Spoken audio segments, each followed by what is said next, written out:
আসসালামু আলাইকুম, আমি এস এম আরাফাত ফেরদৌস, পড়াশোনা করতেছি ঢাকা মেডিকেল কলেজে। তো আমাদের মেডিকেল ভর্তি পরীক্ষার সার্কুলারে কিছু চেঞ্জ আসছে। যেমন আগে জিপিএ মার্ক 200 ছিল, এখন 100 করে দেওয়া হয়েছে। আবার যারা সেকেন্ড টাইমার ছিল, যাদের আগে 5 মার্ক কাটা যেত, এখন থেকে তাদের 3 মার্ক কাটা যাবে।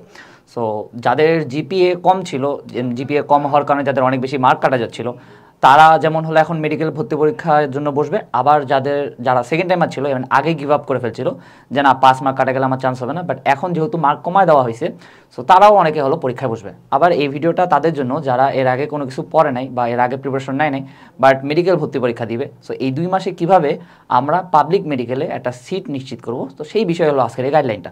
এখন আমি তোমাদেরকে এতটুকু ইনশিওর করতেছি, তোমরা যদি আমার ফুল গাইডলাইনটা ফলো করো, তাহলে ইনশাল্লাহ যে কোনো একটা পাবলিক মেডিকেলে তোমাদের চান্স হয়ে যাবে।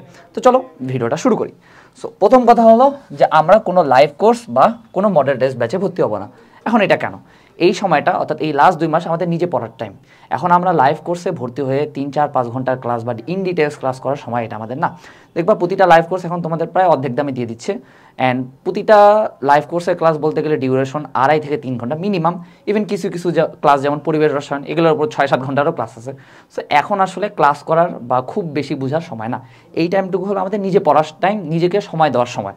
সো আমরা এই টাইমটুকুতে নিজে পড়বো, কোনো লাইভ কোর্সে এখন আমরা ভর্তি হবো না। আবার লাইভ কোর্সে ভর্তি হয়েও কিন্তু খুব একটা লাভ নাই। সো এই সময় নিজে রুটিন বানায় আমাদের একটু পড়তে হবে। সো রুটিনটা কীভাবে বানাবো এটাও আমি একটু পরে বলতেছি। এরপর হলো কোনো মডেল টেস্ট ব্যাচে ভর্তি হবো না। এখন তুমি বলতেছো ভাই কেন কোনো মডেল টেস্ট ব্যাচে ভর্তি হবো না? দেখবে এখন প্রতিটা কোচিংয়ে যেসব মডেল টেস্ট ব্যাচগুলো হচ্ছে, এখানে কিন্তু তোমাদের অধ্যায়ভিত্তিক এক্সাম হবে না। তুমি এর আগে অধ্যায়গুলোই ভালোভাবে পড়ো নাই। এখন তোমাকে যদি আমি একদিন গ্যাপ দিয়ে বলি যে সামনের দিন পেপার ফাইনাল তোমার এক্সাম, তুমি কিন্তু পারবে না একদিনে পুরো একটা পেপার বা পুরো একটা বই আসলে ভালোভাবে পড়া পসিবল না একদম শুরুতেই। সো এই টাইমে মডেল টেস্ট ব্যাচে ভর্তি হওয়া আসলে খুব একটা লাভ হচ্ছে না, কারণ এখানে পেপার ফাইনাল, সাবজেক্ট ফাইনাল আর পূর্ণাঙ্গ মডেল টেস্ট ছাড়া কিছু নাই। সো আমাদের যেহেতু আগেই নিজে পড়া হয়নি, সো এখন একদিন গ্যাপ দিয়ে একটা পুরো সাবজেক্ট বা পুরো একটা পেপার যদি পড়তে বলা হয়, তাহলে আলটিমেটলি কিন্তু খুব একটা লাভ হবে না।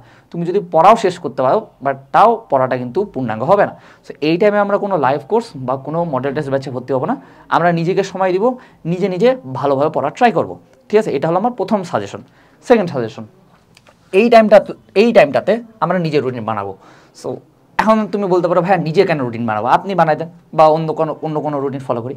দেখো, তোমার থেকে ভালো কেউ চিনে না। সেই টু সে আমার কাছে সময় নিয়ন্ত্রণ খুব সোজা লাগে। এখন আমি সময় নিয়ন্ত্রণ, মানবদেহের প্রতিরক্ষা, প্রাণীর বিভিন্নতা, শ্রেণীবিন্যাস, এই 3টা চ্যাপ্টার একসাথে করে দিয়ে বললাম যে তোমাকে এই 3টা চ্যাপ্টার একদিনের মধ্যে পড়তে হবে। তুমি কিন্তু পারবা না। তুমি জানো তোমার কাছে কোনটা সোজা লাগে। তোমার কাছে যদি সময় নিয়ন্ত্রণ কঠিন লাগে, এর সাথে তুমি যেই চ্যাপ্টারটাতে ভালো, যেমন ভেক্টরে তুমি ভালো, অথবা ধরো যে ব্রায়োফাইটা ও টেরিডোফাইটা ছোটো আছে, তুমি এটা একসাথে করে তুমি নিজে একটা রুটিন বানাবো। এই টাইমটুকুতে আমরা, অর্থাৎ এই 2 মাসে আমরা একটা চ্যালেঞ্জ গ্রহণ করবো। চ্যালেঞ্জটা কি? চ্যালেঞ্জটা হলো আমরা 21 দিনের একটা চ্যালেঞ্জ নিব। 21 দিনের চ্যালেঞ্জ বলতে কি বোঝাচ্ছে? আমরা হলো নিজেরা 21 দিনের একটা রুটিন বানাবো। অর্থাৎ ফিজিক্স, কেমিস্ট্রি এবং বায়োলজির টোটাল যে 55টা চ্যাপ্টার আছে, এই 55টা চ্যাপ্টার আমরা এমনভাবে ভাগ করে নিব যেন আমাদের 21 দিনে শেষ হয়ে যায়। বানাবো কীভাবে? দেখো, কিছু চ্যাপ্টার বড়, কিছু চ্যাপ্টার তুমি পারো না।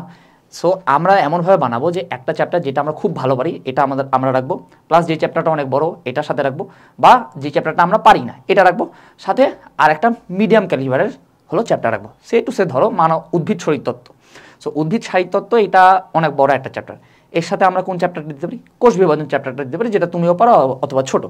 সাথে কি দিলাম? কেমিস্ট্রির একটা চ্যাপ্টার দিলাম, বা ফিজিক্সের একটা চ্যাপ্টার দিলাম, যেমন ফিজিক্সের কাজ, ক্ষমতা এবং শক্তি দিলাম, যেটা আসলে বই পড়তে সর্বোচ্চ ধরো যে 30 থেকে 45 মিনিট লাগবে, আর অনুশীলনী পড়তে সর্বোচ্চ 1 ঘন্টা বা 45 মিনিট লাগবে। সো আমরা এমনভাবে ভাগ করে নেব যেন 21 দিনে আমাদের ফিজিক্স, কেমিস্ট্রি এবং বায়োলজি 3টাই হলো শেষ হয়। পাশাপাশি ইংলিশ শুধু ইংলিশ পড়বো। এখন জিকেটা নিয়ে আমরা কী করবো এটা একটু পরে কথা বলছি। সো এই 21 দিনে আমরা 55টা চ্যাপ্টার নিজের মতন করে ভাগ করে নেব। একটা কঠিন দিব, একটা যেটা খুব ভালো পারি সেটা দিব, আর সাথে মিডিয়াম ক্যালিবারের একটা চ্যাপ্টার দিয়ে প্রতিদিন 3 থেকে 4টা, সর্বোচ্চ 4টা, সর্বনিম্ন 3টা, এরকম করে প্রতিদিন 3টা চ্যাপ্টার বা 4টা চ্যাপ্টার করে আমরা 21 দিনে হলো আমাদের ফুল যে সিলেবাসটা আছে এটা শেষ করার ট্রাই করব।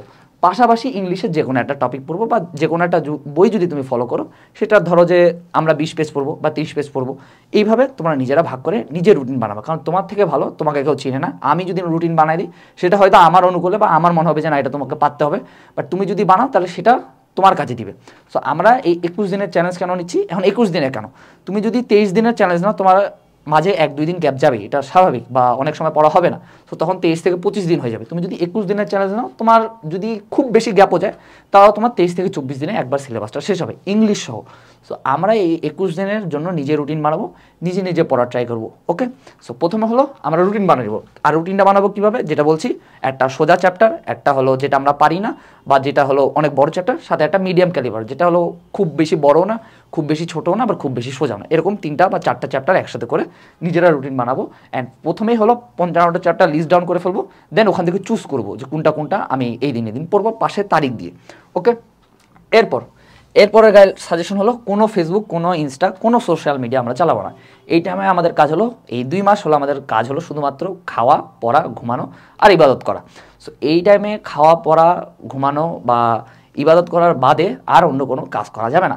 তুমি যতক্ষণ জাগে আসো ততক্ষণ তোমাকে পড়তে হবে। এখন কত ঘন্টা পড়বো, দেখো তোমার এই 4টা চ্যাপ্টার বা 3টা চ্যাপ্টার, যে 21 দিনের রুটিনটা ফলো করতে যত সময় লাগে ততটুকুই আমরা করব। বাট আমি একটা টাইম ফিক্স করে দিচ্ছি, তুমি মিনিমাম 8 থেকে 10 ঘন্টা পড়ার ট্রাই করবা। এখন তুমি বলতে পারো ভাইয়া 8 থেকে 10 ঘন্টা আসলে আমার দ্বারা পড়া পসিবল না। পসিবল, তুমি যদি কিছু ট্রিক্স ফলো করো। আমি ট্রিক্সগুলো বলে দিচ্ছি। প্রথমে হলো আমরা 1.5 ঘন্টা করে পড়বো, 1.5 ঘন্টা বা 1 ঘন্টা 20 মিনিট বা 1 ঘন্টা 25 মিনিট বা 1 ঘন্টা 10 মিনিট, মেইনলি 1.5 ঘন্টা করে পড়বো। তারপর একটা 5 মিনিটের ব্রেক নেবো। বাট ভুলেও এই 5 মিনিটের মধ্যে আমরা কিন্তু ফোন হাতে নেবো না। এই 5 মিনিট ধরো যে একটু হাঁটলাম বা মায়ের সাথে গল্প করলাম বা নিজে নিজে চিন্তা করলাম। সো এই 1.5 ঘন্টা পড়ার পর আমরা 5 মিনিট একটু ব্রেক নেবো, দেন আবার পড়তে বসবো। এভাবে দেখবা যে তোমার পড়াটা খুব ইজি হয়ে যাবে। 1.5 ঘন্টা পড়বা, আবার 5 মিনিট ব্রেক নিবা। আর সব সময় তোমার যে পড়ার টেবিল আছে, পড়ার টেবিলে অবশ্যই বসবা, শুয়ে পড়বা না। সো পড়ার টেবিলে 1 গ্লাস পানি রাখবা। যদি 1 গ্লাস পানি রাখো, পড়ার মাঝে মাঝে 1-2 ঢোক গিললা, তাহলে হবে কি জানো, তোমার কনসেন্ট্রেশন বাড়বে। অ্যান্ড এটা সাইন্টিফিক্যালি প্রুভেন, তুমি যদি পড়ার মাঝে 1-2 ঢোক পানি খাও, তাহলে কিন্তু তোমার পড়ার যে কোয়ালিটি এটাও বাড়বে, প্লাস মনোযোগও বা কনসেন্ট্রেশন আছে এটাও বাড়বে। তো এটা হলো প্রথম জেনারেলাইজ গাইডলাইন। আমাদের এখানের মধ্যে সব থেকে ইম্পর্টেন্ট হলো যে আমাদেরকে নিজে একটা রুটিন বানাইতে হবে। 21 দিনের একটা চ্যালেঞ্জ অ্যাকসেপ্ট করতে হবে যে 21 দিনে আমাদের জন্য এই 55টা চ্যাপ্টার প্লাস যে ইংলিশ যে সিলেবাসটুকু আছে এটুকু আমরা শেষ করে ফেলবো। ওকে, এরপরে আসি হলো সাবজেক্ট ওয়াইজ চ্যাপ্টার। এবার প্রথমে আসছিল বায়োলজি।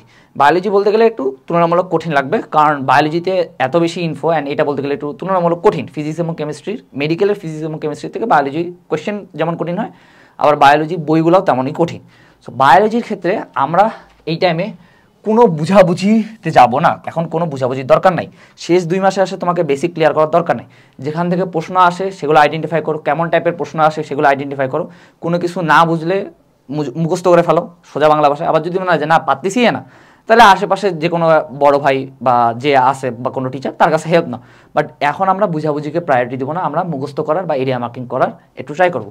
আর একটা জিনিস হলো যে আমরা একটু এরিয়া মার্কিং করে পড়ার ট্রাই করবো। এরিয়া মার্কিং করে পড়ার সুবিধাটা কি, তুমি যখন এরিয়া মার্কিং করে পড়বে না, তোমার পড়াটা না একটু ছোট হয়ে যাবে। একটু সে আমি কয়েকটা উদাহরণ দিই এরিয়া মার্কিং এর গুরুত্বটা কি। দেখো, প্রাণী বিজ্ঞানের সবার লাস্ট চ্যাপ্টারটা আছে না, প্রাণীর আচরণ। এই চ্যাপ্টারটা বলতে গেলে মেডিকেল ভর্তি পরীক্ষার জন্য one of the less important chapter. বিগত 20 বছরে এই চ্যাপ্টার থেকে প্রশ্ন আসছে টোটাল 2 বার। প্রথমে আসলো 2018 সালে, এখানে কোথা থেকে প্রশ্ন দিল, ট্যাক্সিস থেকে। 2022 সালে প্রশ্ন দিল, 4 বছর পর প্রশ্ন দিল, তা ওই সেম জায়গা থেকে প্রশ্ন দিল, ট্যাক্সিস থেকে। তারপর ধরো যে বোটানির লাস্ট চ্যাপ্টার, অর্থাৎ উদ্ভিদ বিজ্ঞানের যে লাস্ট চ্যাপ্টারটা আছে, প্রাণীর বিস্তার সংরক্ষণ। সো এই চ্যাপ্টারটা আমরা অনেকে পারি না, অ্যান্ড স্বাভাবিক, এটা খুবই বড় একটা চ্যাপ্টার, খুবই বোগাস একটা চ্যাপ্টার, আমিও পারতাম না খুব একটা। সো এই চ্যাপ্টারে বিগত বছর প্রশ্ন কম আসছে, বাট আসছে শুধুমাত্র 2টা জায়গা থেকে মেইনলি। এক হলো প্রাণী ভৌগোলিক অঞ্চলের যে ছকটা আছে, আর 2 হলো কোনটা ইনসিটু আর এক্সিটু সংরক্ষণের যে উদাহরণগুলো আছে এখান থেকে। তারপর ধরো যে মানবদেহের প্রতিরক্ষা, এই মানবদেহের প্রতিরক্ষা থেকে শুধুমাত্র 3টা জায়গা থেকে বিগত বছরের প্রশ্ন আসছে, অ্যান্ড ফিউচারেও আসবে। আর মাঝে মাঝে ওইখানে যে ছক আছে ওই ছকগুলো থেকে প্রশ্ন দিছে। কোথা থেকে এই 3টা জায়গা কি, এক হলো প্রতিরক্ষা স্তরের উদাহরণগুলো, অ্যান্টিবডির যে পার্টটুকু আছে, অ্যান্টিবডি রিলেটেড যেগুলো তথ্য আছে, আর হলো ভ্যাকসিনের প্রকারভেদের উদাহরণগুলো, এখান থেকে প্রশ্ন দিচ্ছে। তুমি অস্থি চলন অঙ্গ চলনা পড়ছো না, যেটা হলো অস্থি রিলেটেড চ্যাপ্টার। এখানে সব থেকে বেশিবার প্রশ্ন কোথা থেকে আসছে, অস্থির যে ছকটা আছে অস্থির ছক থেকে সব থেকে বেশিবার প্রশ্ন আসছে। এরিয়া মার্কিং করে পড়লে তোমার পড়ার কোয়ান্টিটি কমে যায়। এই জন্য আমি বলবো বায়োলজি এরিয়া মার্কিং কোর্সটা নিতে, ট্রাস্ট মি, প্রচণ্ড এফেক্টিভ। তুমি বুঝতে পারবা যে কোন চ্যাপ্টার গুরুত্বপূর্ণ, কোন চ্যাপ্টার কম গুরুত্বপূর্ণ, কোন চ্যাপ্টারে কী কী পড়তে হবে, কোন চ্যাপ্টারে কোথা থেকে কী কী আসছে, অ্যান্ড ফিউচারে আসার সম্ভাবনা আছে, অ্যান্ড কোন জিনিসগুলো আসলে বাদ দিতে হবে। যেমন সে উদাহরণ দিই, শৈবাল এবং ছত্রাক। এই চ্যাপ্টারটা আমাদের খুব কঠিন লাগে। কেন কঠিন লাগে, কারণ এখানে অত্যাধিক মাত্রায় উদাহরণ আছে, বাট আসলে এত উদাহরণ পড়া লাগে না, শুধুমাত্র একটা জায়গায় উদাহরণ পড়া লাগে, সেটা হলো অর্থনৈতিক গুরুত্বের উদাহরণ। অর্থাৎ শৈবাল এবং ছত্রাকে শুধুমাত্র অর্থনৈতিক গুরুত্বের যে উদাহরণগুলো আছে এগুলো পড়লে মোর দেন এনাফ। তুমি বিগত 20 বছরের কোয়েশ্চেন ব্যাংক খুলে দেখো, দেখো কখনোই কোনগুলো হলো সচল কলোনিয়াল ছত্রাক, কোনগুলো সচল কলোনিয়াল শৈবাল, কোনটা এককোষী কোনটা বহুকোষী, এই রিলেটেড কোনো উদাহরণে আসে নাই, আসছে শুধুমাত্র অর্থনৈতিক গুরুত্ব থেকে। আবার ছত্রাকের মেইনলি অর্থনৈতিক গুরুত্ব থেকে যেমন প্রশ্ন আসছে, বেশি প্রশ্ন আসছে হলো রোগ রিলেটেড, অর্থাৎ ডার্মাটোফাইটোসিস, তারপর হলো কোন ছত্রাক দিয়ে কোন কোন রোগ হয়, এগুলো থেকে বিগত বছর প্রশ্ন দিছে। সো তোমার পড়ার কোয়ান্টিটি কিন্তু কমে যাচ্ছে, হুদায় কোনো কিছু পড়া লাগতেছে না। এই যে এত উদাহরণ মুখস্থ করতে আমাদের যে এত পেইন হয়, এটা কিন্তু আর লাগতেছে না।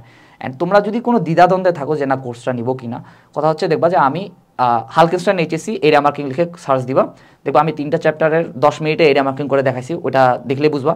পাশাপাশি 3টা ডেমো ক্লাস আছে, অ্যান্ড আমি রিকোয়েস্ট করবো তুমি ছত্রাক রিলেটেড যে আমি ক্লাসটা আপলোড দিচ্ছি ওটা দেখলে বুঝতে পারবো যে কোর্সটা নিতে হবে কিনা।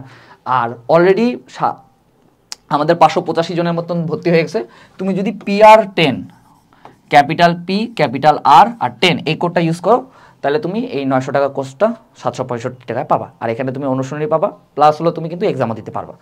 এরপরে আসি, এই বায়োলজির ক্ষেত্রে এই একটা ট্রিক্স আমাদের খুব ভালোভাবে ফলো করতে হবে, সেটা হলো রাতের বেলা চিন্তা করা। রাতের বেলা চিন্তা করা বলতে কি, তুমি যদি এরা মার্কিং কোর্সটা কিনো, আমি যতটুকু পড়াইছি বা যতটুকু পড়তে বলছি এইটুকুই মোর দেন এনাফ। আমি এনশিওর করতেছি যদি প্রশ্ন হয় এগুলোর মধ্যে থেকেই প্রশ্ন আসবে। এখন কথা হচ্ছে যে আমরা তাহলে রাতের বেলা চিন্তা করা বলতে কী বোঝাচ্ছে, তুমি যখন পড়লা একটা বায়োলজি একটা চ্যাপ্টার বা বায়োলজির 2টা চ্যাপ্টার পড়লা, রাতের বেলা বসে বসে চিন্তা করবা যে আমি আসলে এই চ্যাপ্টারগুলো সব কিছু আমি পারতেছি কি পারতেছি না। তোমার ব্রেন নিজে নিজে বলে দেবে যে তুমি কোন কোন অংশগুলো পারতেছো না। যেমন সে টু সে ধরো যে শৈবাল এবং ছত্রাক তুমি চ্যাপ্টারটা পড়লা, বাট তোমার হলো মনে হচ্ছে যে না ছত্রাকের বৈশিষ্ট্যগুলো খুব একটা ভালোভাবে হয়নি। এটা তুমি রাতের বেলা যখন ঘুমানোর আগে চিন্তা করবে, তখন ব্রেন এমনি বলে দিবে যে না ছত্রাকের বৈশিষ্ট্যগুলো খুব ভালোভাবে হয়নি। যখন যেই পার্টটুকু তোমার মনে হবে যে না আমি এইগুলো আয়ত্তা আসে না ভালো মতন, সকালবেলা ঘুম থেকে উঠে মুখ ধুয়ে প্রথমেই কাজ হলো ওগুলোর উপরে একটু চোখ বোলানো, সুন্দর মতন চোখ বোলাবা। দেখবা যেগুলো তুমি পারতাও না, যেগুলো প্রতি একটু তোমার দুর্বলতাও ছিল, কিন্তু সকালবেলা যেহেতু মাইন্ড ফ্রেশ থাকে ঘুম থেকে ওঠার কারণে, দেখবা যে ওগুলো তোমার আয়ত্তে চলে আসবে। সো আমরা এরিয়া মার্কিং করে পড়বো, পড়াটা একটু কমায় ফেলবো, বুঝাবুঝিকে খুব বেশি গুরুত্ব দিব না। এই টাইমটা হলো নিজে পড়া, নিজে মুখস্থ করার টাইমে। আর হলো রাতের বেলা একটু চিন্তা করে নিজের গ্যাপগুলো ফিল আপ করার ট্রাই করবো সকালবেলা উঠে। সো এটা হলো বায়োলজি রিলেটেড। আর একটা জিনিস হলো কি, দেখবা যে কিছু কিছু চ্যাপ্টার থেকে বিগত বছর কোনোদিন মানে খুব কম প্রশ্ন আসছে, যেমন ব্রায়োফাইটা ও টেরিডোফাইটা, মানব জীবনের ধারাবাহিকতা। মানব জীবনের ধারাবাহিকতা পড়ার সময় আমরা খুব মিনিং নিয়ে পড়ি, বাট আলটিমেটলি কিন্তু এই চ্যাপ্টারটা থেকে প্রশ্ন দেয় নাই, বিগত বছরে খুব কম প্রশ্ন দিছে। বাট এই চ্যাপ্টারের থেকে যতবারই প্রশ্ন দিছে একটা জায়গা থেকে প্রশ্ন দিছে, সেটা হলো ভ্রূণস্তরের পরিণতি যে ছকটা আছে ওখান থেকে প্রশ্ন দিছে। আবার কোষ রসায়ন এমন একটা চ্যাপ্টার, অন্য কোনো জায়গা থেকে প্রশ্ন দিক বা না দিক এই চ্যাপ্টার থেকে প্রশ্ন দিবেই। সো ওগুলাও আমি বলেছি যে কোন চ্যাপ্টারগুলো ইম্পর্টেন্ট, অ্যান্ড প্রতিটা ক্লাসের শুরুতেই আমি এরিয়া মার্কিং করে বলেছি যে এই চ্যাপ্টারটা কতটা গুরুত্বপূর্ণ, আবার এই চ্যাপ্টারের কোন কোন অংশগুলো গুরুত্বপূর্ণ। সো বায়োলজি এরিয়া মার্কিং কোর্সটা নিতে পারো, এক্সামও পাবো আবার অনুশীলনীও পাবো। এরপর আসে হলো ফিজিক্স এবং কেমিস্ট্রি। ফিজিক্স এবং কেমিস্ট্রির ক্ষেত্রে আমরা মূল বই পড়বো প্লাস অনুশীলনী পড়বো, খালি খালি অনুশীলনী পড়তে যাবে না। তাহলে আটা গাছের তোতা পাখির মতো যদি খালি অনুশীলনী পড়ো, তোমার আলটিমেটলি অনুশীলনীও খেয়াল থাকবে না, আর মূল বই না পড়ার কারণে তো আর একটা লস। সো আমরা মূল বই পড়বো প্লাস অনুশীলনী পড়বো। মূল বই পড়লে সুবিধাটা কি, সুবিধাটা হলো যে অনুশীলনীতে যেগুলো প্রশ্ন আছে এগুলো তোমার খেয়াল থাকবে বেশি। আর লাস্ট কয়েক বছর ধরে প্রায় 50% কোয়েশ্চেন, আই রিপিট 50% কোয়েশ্চেন হলো অনুশীলনী থেকে দিচ্ছে। বাট তাও খালি খালি অনুশীলনী না খেয়াল রাখা যায় না, তুমি ট্রাই করে দেখো পারবা না। আমরা মূল বই পড়বো প্লাস অনুশীলনী পড়বো। মূল বই কি পড়বো, মূল বই শুধু দাগানো লাইন পড়বো, শুধু দাগানো লাইন। এখন সময় লাস্ট যেহেতু 2 মাস আছে, তুমি যেহেতু 21 দিনের একটা চ্যালেঞ্জ অ্যাকসেপ্ট করতেছো, পুরা বই আসলে পড়া পসিবল না। সো এই টাইমে আমরা শুধুমাত্র দাগানো লাইন পড়ার চেষ্টা করবো, যতটুকু দাগানো আছে। তুমি যে কোনো কোচিংয়ে দাগানো বই ফলো করতে পারো, অথবা এরিয়া মার্কিং কোর্সে ফিজিক্স কেমিস্ট্রি বায়োলজি 3টারই দাগানো বইয়ের PDF দেওয়া আছে, ওটাও ফলো করতে পারো, সমস্যা নাই, যে কোনো একটা করলেই হয়। বাট শুধু দাগানো লাইন পড়বো প্লাস অনুশীলনী পড়বো। অনুশীলনী কী কী পড়বো, অনুশীলনী ফিজিক্সের ক্ষেত্রে তপন আর ইসাক, কেমিস্ট্রির ক্ষেত্রে হাজারিয়ার কবির, আর বায়োলজি যে কোনো রাইটারের অনুশীলনী, বিশেষ করে আজিবুস স্যার আর মাজেদা ম্যাডামের যে অনুশীলনীগুলো আছে এগুলো পড়লে মধ্যে নেয় না। অনুশীলনী কীভাবে পড়া লাগে এটা নিয়ে আমার একটা সেপারেট ভিডিও আছে। অ্যান্ড আমি তোমাদের অনুরোধ করবো, যেহেতু 50% কোয়েশ্চেন অনুশীলনী থেকেই দেয়, সো অনুশীলনীর যে রিলেটেড যে আমার গাইডলাইন ভিডিওটা আছে ওটা একটু দেখে আসবা কষ্ট করে। সো মূল বই প্লাস অনুশীলনী পড়বো, বাট মেইন ফোকাস দিব অনুশীলনীকে, এতটুকু এনশিওর করতে হবে আমাদের। অ্যান্ড আমি তোমাদের এটা বলে দিচ্ছি, অনুশীলনী থেকে প্রশ্ন দিবেই, 10টা হোক 15টা হোক প্রশ্ন দিবেই। সো যে কয়টা প্রশ্ন দেখ, যদি সর্বোচ্চ 50% দিতে পারবা, যদি নাও দেয় যেমন 18 সালের মতো, সো যে কয়টা প্রশ্ন দেখ আমরা যেন পারি। সো অ্যান্ড আমার একটা জিনিস বলতেছি, লাস্ট 4 বছর যেহেতু অনুশ্রেণী থেকে দিছি, এইবারও অনুশ্রেণী থেকে দেওয়ার চান্স অনেক অনেক বেশি। সো অনুশ্রেণীগুলোর উপর আমাদের একটা ভালো গুরুত্ব আনতে হবে। অ্যান্ড এখানেও একটা জিনিস বলি, কিছু কিছু অনুশ্রেণী তুমি পারবা না, এটা জেনারেল। তুমি ভেক্টরের অনুশ্রেণী যেমন পারো, তুমি সেমিকন্ডাক্টর ইলেকট্রনিক্সের অনুশ্রেণী তেমন পারবা না। তুমি পরিমাণগত রসায়নের অনুশ্রেণী যেমন পারো, তুমি জৈব রসায়নের কিন্তু অনুশ্রেণী তেমন পারবা না। এটা স্বাভাবিক, তোমাকে নিজে আইডেন্টিফাই করতে হবে কোন অনুশ্রেণীগুলো তুমি পারো না। অ্যান্ড প্রতিবার যেগুলো তুমি পারো না এগুলো পড়ার টাইমে একটু বেশি ফোকাস দেওয়ার ট্রাই করবো। অ্যান্ড একটা কথা হলো, তুমি যদি ভেক্টর অনুশ্রেণী 1 ঘন্টা ধরে পড়ো, আর যে অনুশ্রেণীটা তুমি পারো না, যেমন সেমিকন্ডাক্টর ইলেকট্রনিক্স, এটা তুমি পারো না বা যেটা তুমি পারো না সেটা তোমাকে একটু বেশি সময় দিয়ে পড়তে হবে। সো মেইন বই প্লাস অনুশ্রেণী আমাদের হলো ফিজিক্স এবং কেমিস্ট্রি পড়বো, মেইনলি অনুশ্রেণীকে আমরা একটু বেশি ফোকাস দেবো। ওকে, এবার আসলে ইংলিশের ক্ষেত্রে কী করবো? ইংলিশের ক্ষেত্রে দেখবা কিছু কিছু টপিক থেকে বারবার প্রশ্ন দিবেই, অর্থাৎ আমি 5টা টপিকের নাম বলছি যেখান থেকে প্রশ্ন দিবেই। এক হলো সিনোনিম অ্যান্টোনিম, অ্যাপ্রোপ্রিয়েট প্রিপোজিশন, তারপর হলো পার্টস অফ স্পিচ, বিশেষ করে ভার্বাল নাউন, তারপরে identification of parts of speech, তারপরে সেন্টেন্স কারেকশন, আর একটা আছে যেটা হলো টেন্স। 6টা, এই 6টা টপিক থেকে বিগত বছরে বারবার প্রশ্ন আসতেছে অ্যান্ড বেশি বেশি প্রশ্ন আসতেছে। সো আমার ইংলিশ নিয়ে আর একটা গাইডলাইন ভিডিও আছে, বাট তাও আমি বলছি তুমি যদি একটু কোয়েশ্চেন ব্যাংক অ্যানালিসিস করো, তোমার সর্বোচ্চ হলো 12টা টপিক আছে যেখান থেকে বিগত বছরে হলো বারবার প্রশ্ন দিচ্ছেন। এই 12টা টপিক হলো খুব ইম্পর্টেন্ট। সো এই টপিকগুলো আইডেন্টিফাই করে আমাদেরকে পড়তে হবে। কীভাবে পড়বো?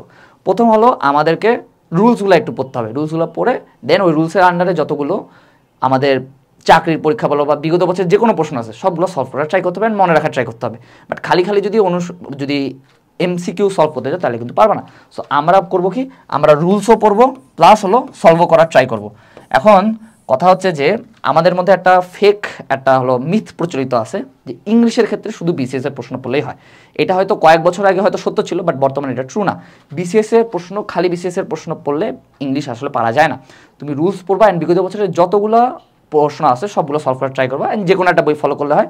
আমি পার্সোনালি সাজেস্ট করবো Q N A medical analysis mega book জিকেই, ওখানে ইংলিশও আছে জিকেও আছে। ওই বুকটার আন্ডারে যতগুলো MCQ আছে ওগুলো সলভ করলেই মোর দেন এনাফ।